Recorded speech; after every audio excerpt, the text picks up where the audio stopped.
afternoon from Canada. It is Carolyn, and I have my special guest on my show for the third day in a row. This is Jeanette Blue.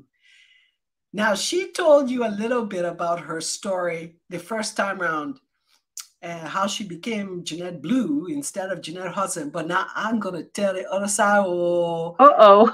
yeah, you will see the small sister perspective. One Okay, day, this should be interesting. one day we were sitting in our house. That day was the same as the day before. Nothing changed, except all of a sudden something changed because we heard a motorcycle coming. All of us knew the sound of the different motorcycles on the road.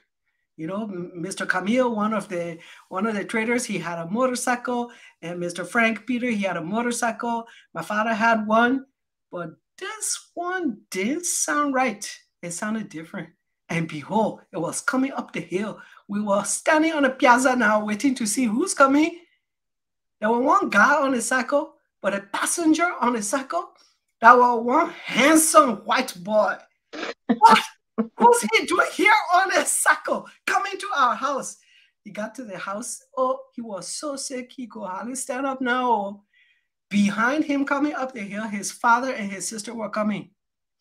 And by the time they reached up the hill, my mother already put the boy to bed. My mother talked to the father.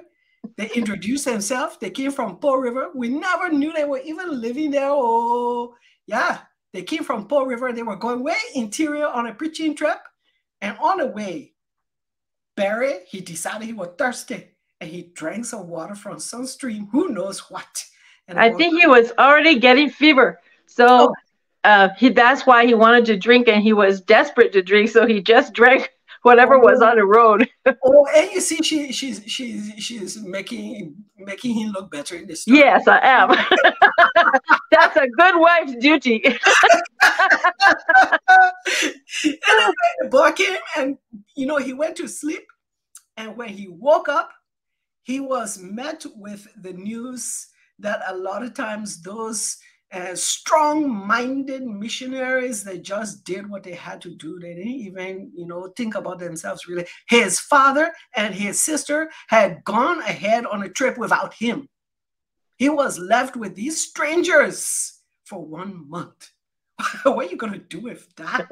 Oh, and Jeanette, she was, I don't know, she was so excited. We used to tease her because when she talked to him, her voice got all happy. Oh, Carolyn. She had a special one for Barry. And anyway, that's how Jeanette Blue met Barry Blue. That's And true. yeah, it's true. I talk it true, right? Everything. Okay, now we have used up a lot of time with chitter chatter. What do you have to say to us about the fundraiser for Togabo or whatever you want to talk about today? I don't really. Well, I've been encouraged because of the people that have already given, and I don't even know where all of them live because they don't say that part, when they donate in the fundraiser. So I just want to say that we are now at about 10% of what we need. So we were hoping to raise $16,000 because that's what it's going to cost to build it and pay the people to build it and also to buy the material. And so right now we are at 1,600. So that's 10%. So it's so encouraging. $5, $10. A lot of money is good too, but every little bit is so helpful.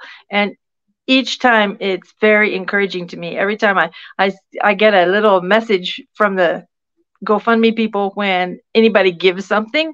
And every time that happens, it's like my heart is very happy.